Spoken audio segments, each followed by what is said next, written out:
Gente, boa noite. O tema que a gente vai estudar hoje é a fé transporta montanhas.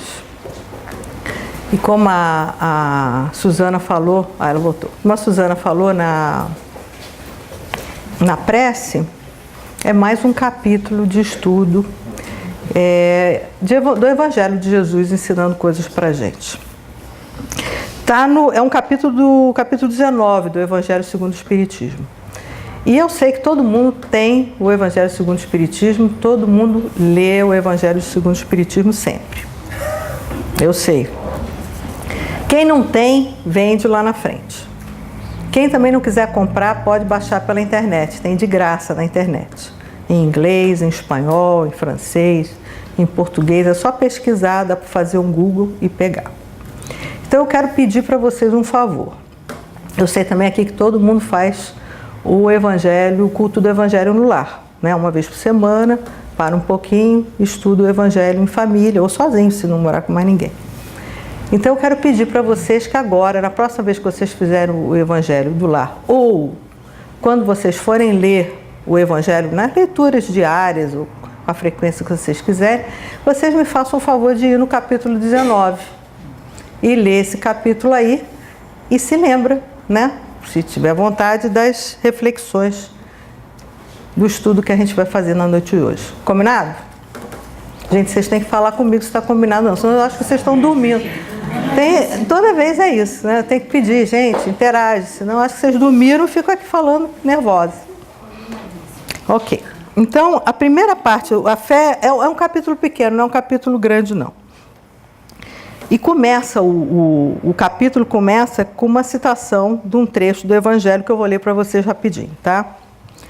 Quando ele veio ao encontro do povo, um homem se lhe aproximou e, lançando-lhe de joelhos a seus pés, disse: Senhor, tem piedade do meu filho, que é lunático e sofre muito, pois cai muitas vezes no fogo e muitas vezes na água. Apresentei-o aos teus discípulos, mas eles não o puderam curar. Jesus respondeu dizendo: Ó raça incrédula e depravada, até quando estarei convosco? Até quando vos sofrerei? Trazei-me aqui esse menino. E tendo Jesus ameaçado o demônio, esse saiu do menino, que no mesmo instante ficou são. Os discípulos vieram então ter com Jesus em particular e lhe perguntaram: por que não podemos nós outros expulsar esse demônio? Respondeu-lhes Jesus: por causa da vossa fé, por causa da vossa incredulidade. Pois em verdade vos digo, se tivesseis a fé do tamanho de um grão de mostarda, diríeis a essa montanha: transporta-te daí para ali, e ela se transportaria, e nada vos seria impossível. Olha só, leu isso? Estão vendo? Todo mundo já viu um grão de mostarda? Pequenininho. Se você tivesse a fé desse tamanho, pequenininho, o poder que a gente teria. E esse é o primeiro, é como abre esse capítulo, o poder da fé. E aí, para a gente estudar isso, o que é fé? Definição de fé é confiança, crença, credibilidade. A fé é uma condição que é contrária à dúvida. Você não consegue ter fé em alguma coisa e ter dúvida ao mesmo tempo. Quem tem fé não tem dúvida de nada, tá certo? É uma firme opinião de que algo é verdade. A fé pode ser de dois tipos. Pode ser a fé humana e pode ser a fé divina. E você pode ter a fé em si mesmo, né, uma fé humana, você acredita em si mesmo, e você pode ter fé em coisas, em ideologias, né, em partido político. Qualquer coisa você pode ter fé naquilo. Isso aí é a fé humana, né? A fé divina já é diferente, já é a fé em Deus. Na fé em si mesmo, aí já é Kardec explicando o poder da fé, tá? Ele vai entrar depois nesse texto. Na fé em si mesmo, o homem é capaz de executar coisas materiais, Então, embora o capítulo do Evangelho seja mais na direção das coisas morais, quando você tem a fé em si mesmo, você é capaz de realizar coisas materiais. Quantos exemplos vocês conseguem pensar? A gente consegue pensar de pessoas que com a sua fé acabaram realizando coisas que eram dificílimas, que eram impossíveis, que eram muito complicadas. E aí o que Kardec explica é que as montanhas são as dificuldades, as resistências, a má vontade. Porque Jesus falava do jeito figurativo. Além disso, isso foi escrito há 2000 anos atrás. Mas era diferente a forma de se expressar, né? A gente tem sempre que ter isso em mente quando a gente estuda o Evangelho. Então, quando ele falou que se a gente tivesse a fé do grão de uma mostarda, a gente seria capaz de transportar uma montanha. Gente, é figurado, né? Não é para ficar pensando que era para pegar uma montanha, tirar dali e botar lá. Não, é sentido figurado. Então era isso, a montanha aí no caso são os obstáculos, né? Quando a gente tem uma fé forte, a gente tem perseverança, a gente tem energia, a gente tem recursos para vencer os obstáculos. As outras montanhas que existem, como tem na lição de Kardec, pode ser a rotina, o interesse material, o egoísmo, o fanatismo, né? As próprias paixões que a gente sente. Isso tudo são montanhas que atrapalham a gente a fazer alguma coisa com fé.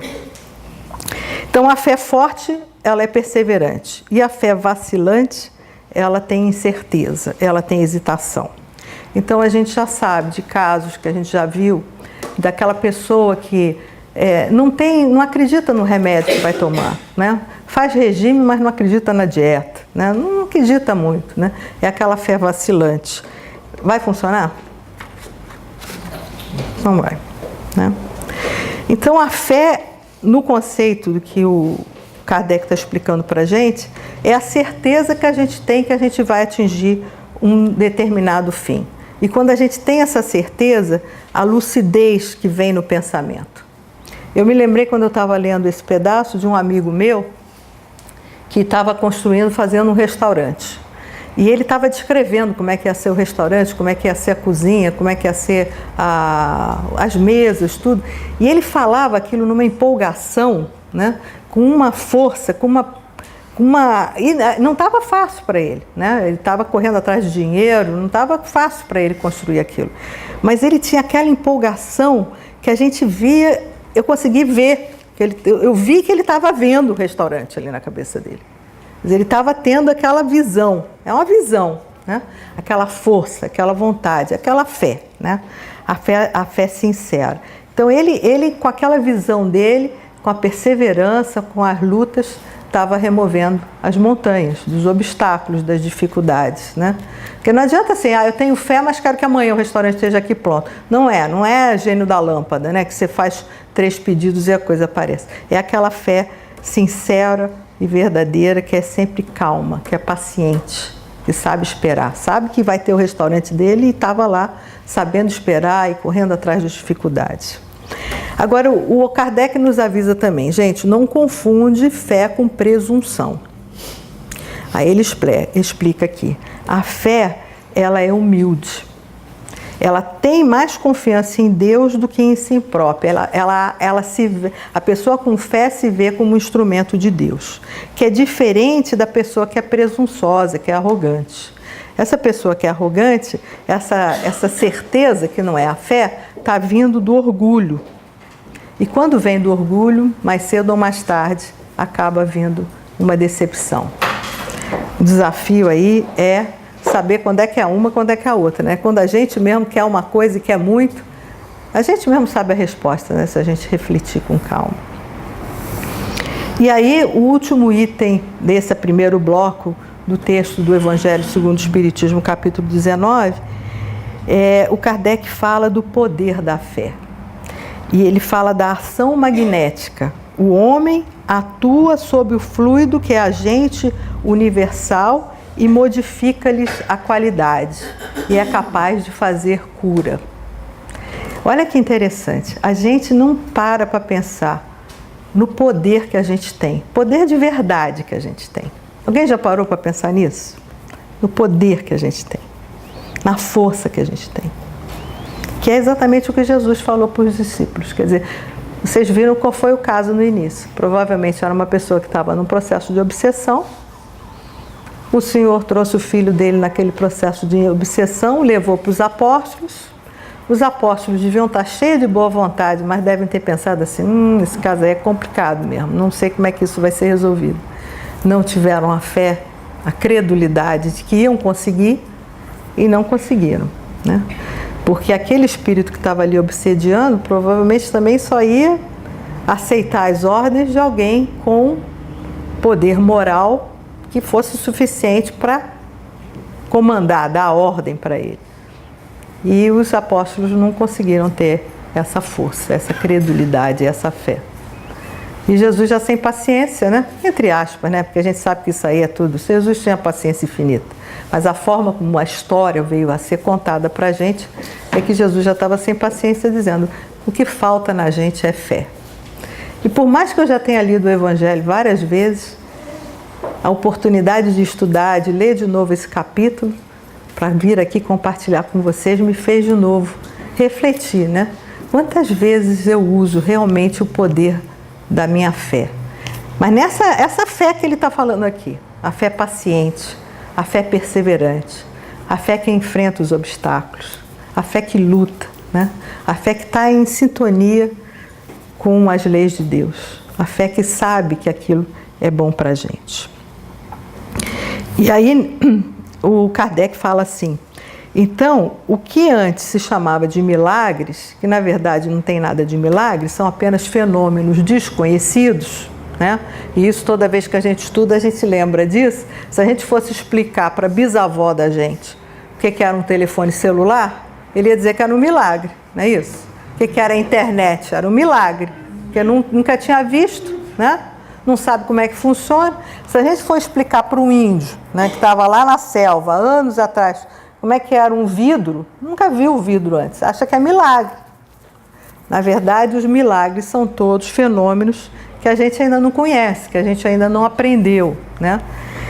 E Jesus falou para os apóstolos isso: se não os curastes, é porque não tinhais fé. E se tivesse fé do tamanho de um grão de montanha, do grão de mostarda, eu estou sempre falando grão de montanha, grão de mostarda, ia conseguir transportar uma montanha. E aí a segunda etapa do texto, do capítulo 19, que vocês prometeram que vão ler para mim, prometeram? Sim. Ok. Eu vou cobrar, porque eles vão me botar para fazer outra palestra. Eu vou me lembrar, vou cobrar de vocês. Aí vem a outra etapa, que é a fé religiosa. E aí Kardec explica que é a condição da fé inabalável. E aí ele explica uma coisa interessante. Normalmente as diferentes religiões, elas têm os seus dogmas. E variam, né? Todo mundo aqui já deve ter tido alguma religião na vida, ou tem alguma religião na vida, além de frequentar aqui o Centro Espírita, o Espiritismo, que o Espiritismo não é só uma religião, né? Também é uma filosofia e também tem a parte científica. Mas o que Kardec explicou é que na fé religiosa você tem outras religiões que normalmente têm os seus dogmas. Alguém está conseguindo pensar nos dogmas de religiões que já frequentou no passado? E aí, algumas vezes, essas religiões levam para dogmas para a fé cega. Aquela fé que não examina, não avalia. A fé cega, às vezes, aceita o verdadeiro pelo falso, né? Aquela religião que, às vezes... Eu não estou aqui para falar mal de religião nenhuma, não. Toda religião é boa. Estou repetindo o que o Kardec escreveu no livro. Quer dizer, ele coloca que existem religiões que têm fé que prega aquela fé que não examina, né? Que aceita, às vezes, o verdadeiro como o falso. E choca a evidência com a razão. Tá? Às vezes, eu estou me lembrando de um caso assim, né? Não, se você fizer coisa errada, você vai para o inferno eterno. Eterno. Não é vai para o inferno de vez em quando. Não, eterno. Não tem solução. Então, eu vou para o inferno, Marcelo não vai, nunca mais vou ver o Marcelo. Se fosse eterno, né? Isso choca um pouco com a razão. né? A gente não quer uma... Como é que Deus, que é bom, vai me condenar eternamente? É um dogma que eu questiono, né? E aí ele fala também, cedo ou tarde, essa fé cega acaba desmoronando. Eu até entendo que nem todo mundo tem ainda discernimento para entender as coisas como a gente que está aqui estudando, que está gastando tempo, está aqui sentado, está aqui prestando atenção no que eu estou falando, né? Vai ler o Evangelho, capítulo 19, quando chegar em casa, né? Está estudando, está querendo aprender, está querendo estudar. Nem todo mundo ainda está nessa condição. E às vezes, algumas pessoas, é bom para elas mesmo ter aquela pregação, né? Como a Cecília apresentou na abertura, meio na base de não raciocina muito, não. Faz direito, senão vai para o inferno, entendeu? Quando a gente era criança, não tem isso também? Falavam as coisas pra gente? Quanta coisa falaram pra gente que Deus está vendo, Deus castiga, né? Nossa, eu tinha uma lá em casa que era assim, se o sapato ficasse virado, a mãe morria. A mãe morria. Olha a lógica disso, olha a lógica. Eu estou vendo que todo mundo, não foi só lá em casa que me falava. Até hoje eu não consigo. Mamãe já morreu, ou melhor, desencarnou, mas o sapato continua certo. Não consigo mais. Mas aí Kardec explica que cada religião pretende ter a posse exclusiva da verdade. E ao mesmo tempo, presta atenção, Cristina, ao mesmo tempo, Kardec fala, preconizar a fé cega significa se confessar impotente para demonstrar que está com a razão. Então, quando não consegue explicar nada, fala, não, tem que acreditar porque tem que acreditar. E aí eu vou contar para vocês uma história pessoal que vocês não podem contar para ninguém. Ok? Tá gravando. Ixi. A gente vai editar. A gente vai editar e a Elsa vai cortar essa parte. Eu tenho uma amiga, o nome dela é Beth. E a Beth foi criada, é uma senhora mais velha que eu, ela foi criada numa religião lá. E a Beth, sempre que eu encontro com ela, ela fala para mim assim, não, Maria, eu não entendo, eu acho isso tudo tão injusto. Como é que tem gente que rouba, que é pivete, ela é do Rio de Janeiro, então imagina, né? Rouba, trombadinha, né? E faz, acontece. E esse pessoal não fica doente, não tem câncer, não tem nada, não tem ALS, não tem lugar que diz, não tem, tá tudo bem. Ela é revoltada com isso, né? Como é que Deus permite tanta injustiça? Como é que pode, né? E eu desfio o meu rosário. Não, Beth, é assim, é que nós fomos criados simples e ignorantes, e a gente vai evoluindo, e Deus é bom, Deus nos dá o livre-arbítrio, Ele deixa a gente fazer bobagem, Deus deixa tudo, Ele sabe que em algum momento a gente vai aprendendo as coisas e a gente vai melhorando. E desfiei esse rosário todo, que eu não vou ficar desfiando aqui, porque vocês todos já estão carecas de saber. Tem a reencarnação, vai errando, vai aprendendo, e é a única forma da gente ter sabedoria. E eu depois de falar, a Beth olha para mim e fala assim, você tem fé, eu não tenho. E aí ela se fala como vítima, porque ela não tem fé. E durante muito tempo eu pensava, puxa, coitada da Beth, ela não consegue ter fé. E eu me lembrei da Beth quando eu estava lendo isso aqui, eu tenho até que ligar para ela amanhã. Estou falando dela aqui, para vocês não vão contar nada, que já ficou combinado. E o que o texto fala do Kardec é o seguinte, a fé não se prescreve e não se impõe. Então toda vez que eu ficava falando, Beth, você tem que ter fé, não adiantou nada. Ela não vai ter fé só porque eu estou falando para ela ter fé. Então toda vez que vocês tiverem alguém sofrendo, passando por um problema, e você falar para a pessoa, não, tem fé em Deus, não fala, bobagem, você vai perder tempo. Não adianta mandar a pessoa ter fé. A pessoa não vai ter fé porque você mandou. Isso que eu aprendi no texto. Não adianta dizer. Aquela pessoa que alega que não tem culpa por não ter fé, ela não é vítima. Porque a fé se adquire, a fé se desenvolve. Olha que interessante, está escrito, vocês vão ler Vocês já leram, mas vocês vão ler de novo. Está escrito, a fé se desenvolve. Então, do mesmo jeito que nós fomos criados e as sementinhas de tudo de Deus está dentro da gente, a fé é uma dessas qualidades espirituais, é uma das virtudes que a gente também tem dentro da gente em estado latente. As virtudes são as qualidades espirituais. A Biga é a chave tudo das virtudes, que coordena a oficina das virtudes, que é quarta-feira, não é isso?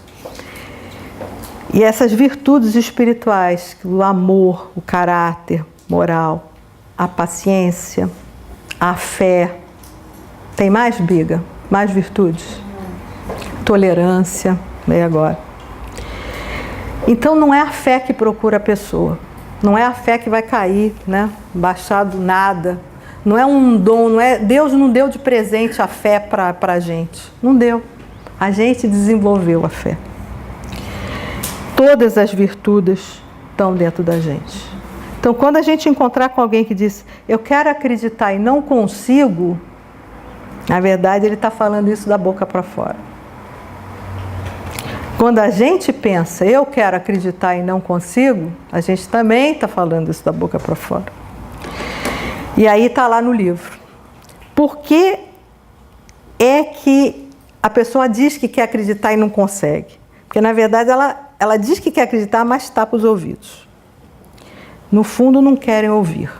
Nós não queremos ouvir quando a gente pensa que quer acreditar e não consegue. Por que razões? Aí ele deu 3 razões. A primeira é o descaso. A primeira é aquela pessoa que está tão preocupada em viver o dia a dia, em comprar um carro novo, em comer, em arrumar uma namorada, em brigar no trabalho, ganhar mais dinheiro. São todas aquelas motivações materiais ali que não se liga, não se toca. E não pensa se quer ter fé. O segundo é o medo de serem forçados a mudar hábitos. E isso o Marcelo, outro dia, na reunião de estudo também, de terça-feira às 6h30, estava comentando sobre isso. Eu fico fazendo propaganda. É muito bom. Quem não veio, marketing, pode vir. Terça-feira às 6h30. Quem já veio? Não é bom? Então, gente, tem que vir. É muito ótimo. Então, o Marcelo está falando isso. Quando a gente já começa a ficar desconfortável, né? Quando a gente já começa a ficar angustiado, que a gente quer evoluir, porque a Cecília sabe, vai todo mundo virar espírito de luz. Todo mundo aqui, todos nós, inclusive eu, vou virar espírito de luz. Vamos, até rio, né? Vou, meu Deus do céu, vou conseguir. E a fé. Vamos virar espírito de luz. E o Marcelo está falando, quando dá aquela angústia, aquela urgência, eu quero virar espírito de luz amanhã, né? Já é um bom sinal de que a gente já está, pelo menos, procurando mudar de hábito, refletindo sobre os hábitos que a gente tem, né? Querendo desenvolver as nossas virtudes, querendo desenvolver as nossas qualidades espirituais, querendo desenvolver a nossa moral. E como é que a gente desenvolve a moral? É no relacionamento de um com o outro. É assim que a gente desenvolve a nossa moral. É no relacionamento de um com o outro. É no relacionamento com aquele chefe chato. É no relacionamento com aquele parente insuportável. É no relacionamento com aquele amigo que perturba a gente. Quem mais? Todo mundo tem exemplo aí? Tá vendo? Cada um está pensando numa pessoa, que é no relacionamento com essa pessoa que cada um está pensando, que a gente vai desenvolver as nossas qualidades morais. É um desafio. É um desafio. E o terceiro ponto, por que a gente não quer acreditar, por que a gente não quer desenvolver a nossa fé, é através do orgulho. Porque aí a gente é obrigado a reconhecer a existência de uma força superior e teríamos que nos converter a ela. E aí, em algumas pessoas, a gente vê que a fé parece inata. Não é assim? Vocês já viram? Não tem pessoas que você fala, poxa, essa pessoa... O Marquinho mesmo, que a Cecília falou, né? Eu já li tanto, gente, eu já estudei tanto. O Marquinho, muito mais novo que eu, leu 1/10 do que eu tinha lido. Como ele sabia coisa? Como ele sabia, né? Parece que já é inata. Não é inata, não, é porque já desenvolveu no passado. Então a gente vai desenvolver também, nem que tenha que reencarnar e viver muito, né?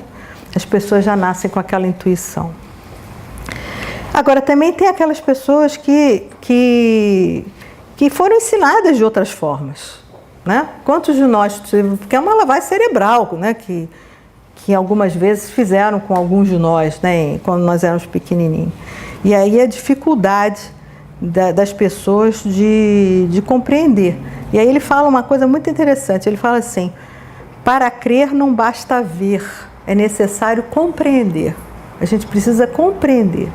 Para realmente compreendendo, vem aquela fé, aquela certeza dentro do nosso coração.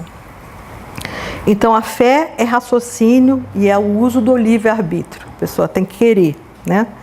E a pessoa crê porque faz sentido. Ninguém tem certeza de uma coisa que não compreendeu. Como é que eu vou ter fé, ter certeza num troço se eu nem entendi o que aquele troço é, né? Bom, aí vem o que o Espiritismo nos ensina. O que Kardec ensina pra gente? Estão lendo? A fé inabalável só o é a que pode encarar de frente a razão em todas as épocas da humanidade. Essa é uma das frases mais marcantes que Kardec nos ensinou e que está no capítulo 19, que é o poder da fé, que é a fé que transporta montanhas. O Espiritismo tem essa maravilha que é nos ensinar da fé inabalável. E aí, rapidinho, tem a parábola da figueira que secou. E a parábola, lembra, gente, parábola é metáfora, não é para achar que é aquilo ali, é um exemplo. Quando saíram de Betânia, ele teve fome e, vendo ao longe uma figueira, para ela encaminhou-se, a ver se acharia alguma coisa. Tendo-se, porém, aproximado, só achou folhas, visto não ser tempo de figos. Então disse Jesus à figueira: que ninguém coma de ti fruto algum, o que seus discípulos ouviram. No dia seguinte, ao passarem pela figueira, viram que secara até a raiz. Pedro, lembrando-se do que dissera Jesus, disse: Mestre, olha como secou a figueira que tu amaldiçoaste.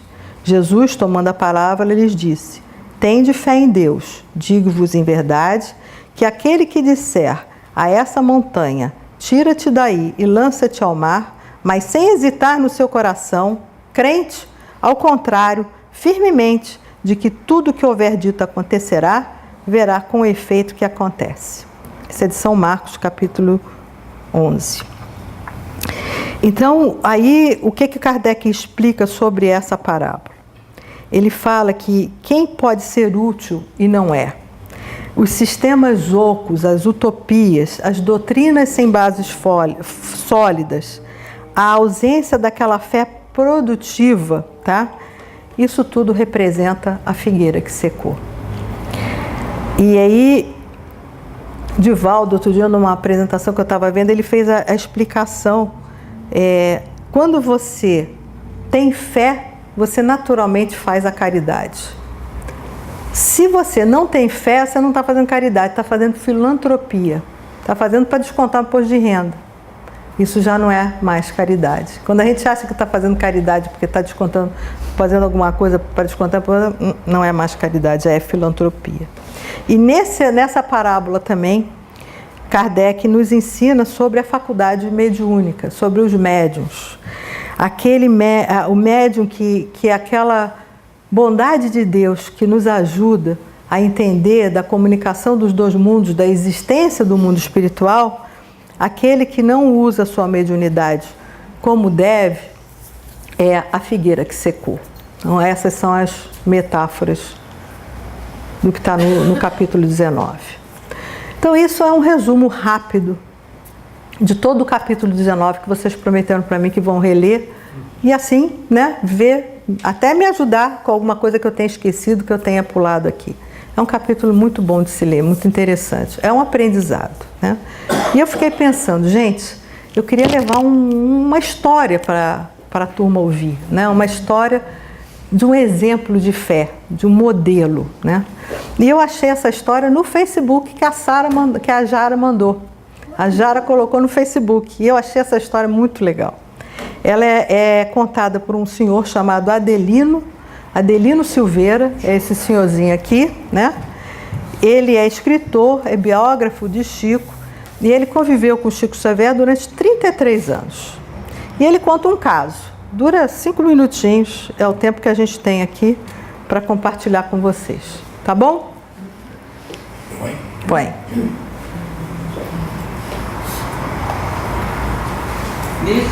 Nesses 33 anos que eu vim a Uberaba, eu conheci muita gente.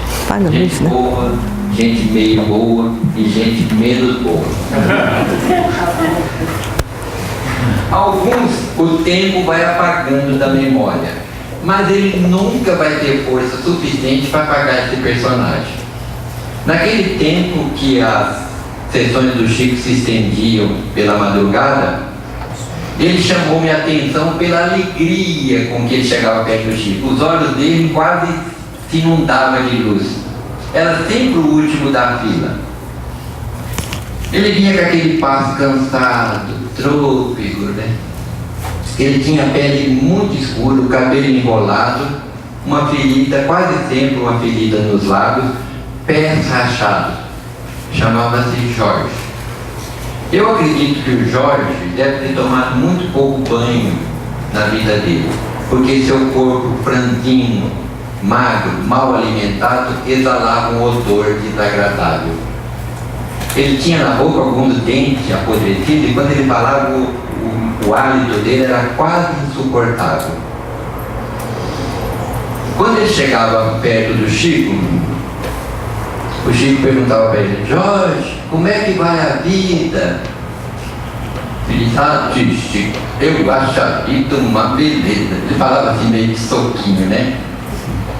Como é que foi a viagem? Ele morava tão longe que o Chico chamava a vinda dele ao centro de viagem.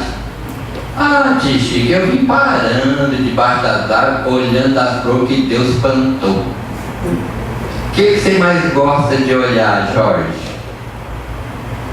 O azul do céu, tio Chico. Às vezes eu penso que Nosso Senhor Jesus está me espiando por detrás de uma nuvem. E o Chico conversava com o Jorge 5, 10, 15 minutos e falava: meu Deus, por que o Chico não diminui o tempo do Jorge? E dá mais tempo às outras pessoas. Teve gente que viajou milhares de quilômetros de Fortaleza, Manaus, e ele mal pegou na mão dele, ele perde tanto tempo com esse cara aí. Mais tarde eu fui entender que somente o Chico Xavier seria capaz de parar para ouvir e entender o Jorge. Ninguém lhe dava atenção. Quando ele chegava perto dos espíritas, foi a única vez na vida que eu vi todos os espíritas ser tão caridosos. Eles enfiavam a mão no bolso, davam um trocado que era para ele sair de perto. Então ele ia comprar pipoca, guaraná, doce, ele tinha uma capanga, ele jogava tudo dentro da capanga, dinheiro e tal, depois ele dava um nó. Aí eu falei: bom, agora acabou. Aí o Chico falava: agora o nosso Jorge vai declamar uns versos. Eu chegava até a me virar na cadeira dele. Aí o Jorge declamava 2, 3 versos. Eu falava: agora acabou. Aí o Chico falava assim: agora para nossas despedidas, declama aquele que eu mais gosto. Ele falava: qual, tio Chico? Aí o Chico falava: aquele da moça que você ia roubar. Ele falava assim: ah, tio Chico, eu já me lembrei. Ele tinha um paletó de catimira, ele botoava o seu único botão apertando aquele corpo sofrido, né? Naquela hora da madrugada, o centro do Chico continuava fervilhando de gente. Todo mundo queria ver a conversa dele com o Jorge, né? Aí o Jorge olhava para ver se estava todo mundo olhando para ele e sapecava assim, inflado de orgulho: menina, penteie o cabelo, joga as tranças pra cacunda, queira Deus que eu não te leve de domingo para segunda. O Chico ria, a gente ria, o Jorge ria, mas mesmo assim o riso do Jorge era um riso dorido, porque o lábio dilatava, a ferida sangrava. Aí ele se aproximava do Chico e dava uma importância para ele, que nesse dano todo eu nunca consegui ver. Ele jogava dentro do bornal e amarrava. Aí ele beijava a mão do Chico, o Chico beijava a mão dele, beijava os dois lados do rosto do Jorge, ao que ele retribuía beijando os dois lados do rosto do Chico, onde ficava uma mancha de sangue. Ele parava quase dentro do nariz do Chico.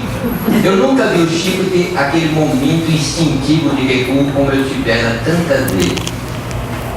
Eu nunca vi o Chico se limpar na presença do Jorge, nem depois que o Jorge tinha ido embora. Eu que muitas vezes na casa lá do Chico pegava um pano de prato, molhava na torneira e limpava o que nós chamávamos carinhosamente de o beijo do Jorge. Eu não saberia dizer quantas vezes eu pensei em levar um chinelo do Jorge, uma camisa, uma botina. Quando eu lembrava, eu não sabia o número. Para na próxima vez eu pergunto. E o tempo foi passando, eu não levei nada. Não levei nada e me lembro do apóstolo Paulo. Façamos o bem enquanto temos tempo. De repente, fica tarde demais. O Jorge desencarnou numa noite fria aqui em Uberaba.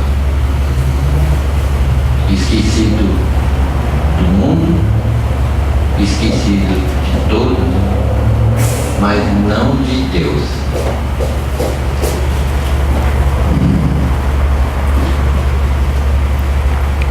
Contou-me o Chico Xavier, na presença do Bacelli e da Márcia, contou-nos. Eu me lembro perfeitamente que o Bacelli falava assim, esse é meu. Eu falava, não, esse quem vai contar sou eu, né? A Márcia dizia assim, vocês vão brigar por causa desse caso do Chico.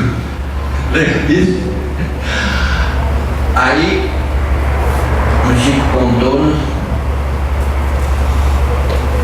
que a personalidade sublime de nosso Senhor Jesus Cristo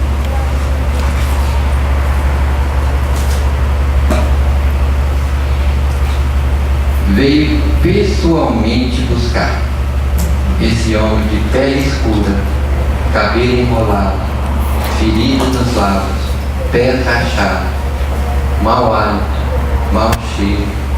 Retirou ele do corpo que estava envolto em pedaços de coberta, aconchegou-o de encontro ao peito e voou com ele para o espaço, como se carregasse o mais querido dos seus filhos.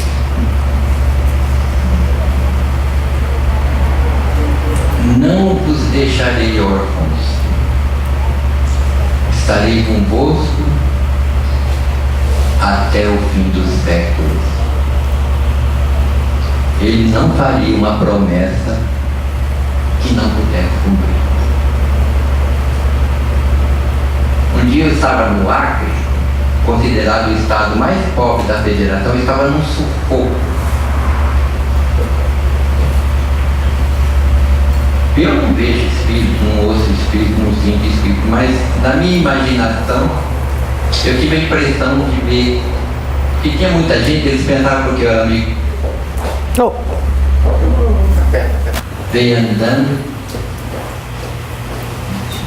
chegou perto e disse assim: conta a minha história para eles, senhor. Há 2 anos eu estava em Portugal, no Centro Espírita Casa do Caminho, de nosso irmão Rui Marta e nosso irmão Joaquim, que vieram especialmente para esse encontro, também num sufoco. Quando eu olhei para a porta lá do centro do Rui, eu tinha a impressão, ou a minha imaginação, que o Jorge entrava e dizia assim: conta a minha história para eles, senhor. E hoje, quando eu estava terminando, com saudade de Jesus, eu tive a impressão de que ele atravessou o corredor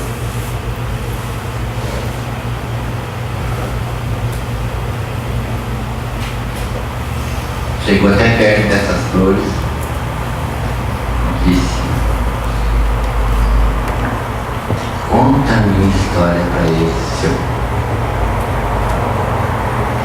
Eu nunca soube o que ele insistiu, que ele me chamava. Aliás, dia eu sonhei com ele, e eu falei assim, ô Jorge, o que é esse senhor que você fala? É senhor? É seu a forma deturpada de senhor? Ele tem um jeito de olhar assim meio para baixo, né? Ele fala, senhor para mim quer dizer senhorzinho.